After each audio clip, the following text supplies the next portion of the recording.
వినోద్ కుమార్ గలం కరీంనగర్ కు బలం ట్రిపుల్ ఐటీ రావాలంటే వినోద్ కుమార్ గెలవాలని చెప్పేసి నిన్న కేటీఆర్ అక్కడికి పోయి మాట్లాడు. నిజంగా అంటే ఇప్పుడు బండి సంజయ్ని వినోద్ కుమార్ని కంపేర్ చేస్తూ చూస్తే లచ్చ ఉంటాయి మాట్లాడడానికి. బండి సంజయ్ ఎన్నడన్నా పోయి ఇక పార్లమెంట్లో మాకు కరీంనగర్కి ఇది కావాలి, ఈ ట్రిపుల్ ఐటీ కావాలి, లేకపోతే ఈ కార్యక్రమం కావాలి, ఇవి తెచ్చి మా కరీంనగర్ నియోజకవర్గాన్ని డెవలప్ చేయాలి, ఇట్లాంటివి ఏడ మాట్లాడలే. అసలు ఆయన పోయిందే అత్యంత తక్కువ ఏమంటారు పార్లమెంటుకి అటెండ్ అయిన దాంట్లో ఈయననే ఉంటాడనమాట బండి సంజయ్ గెలిపించేటువంటి ప్రజలను నట్టేట ముంచిండు, మోసం చేసిండు.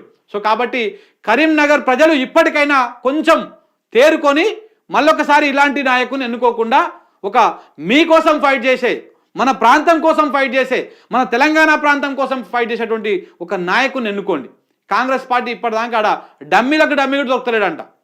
డమ్మీని పెడదామని బేసిక్గా రేవంత్ రెడ్డి డిసైడ్ అయ్యాడు. అక్కడ ఆ డమ్మీల కంటే ఇంకా డమ్మీ పెట్టాలి, మన బండిని గెలిపించుకోవాలని చెప్పేసి లోపాయికార ఒప్పందం. సో కాబట్టి ఎన్ని ఒప్పందాలు చేసుకున్నా కానీ ఆడ పరిస్థితులు కాంగ్రెస్కి అనుకూలిస్తలేవు. సో కాబట్టి ఇప్పుడు ఏంది పరిస్థితి? ఇప్పుడు బండి సంజయ్ గెలుపు కోసం కాంగ్రెస్ తీవ్రంగా కృషి చేస్తూ ఉంది. కానీ ఇక్కడ పరిస్థితులు ఏమో అక్కడ గ్రౌండ్లోకి మనం కూడా వెళ్ళినాం, మనం మాక్ పోల్ కూడా పెట్టినాం, అక్కడ పరిస్థితులు ఏమో వేరే తీరుగా ఉన్నాయి.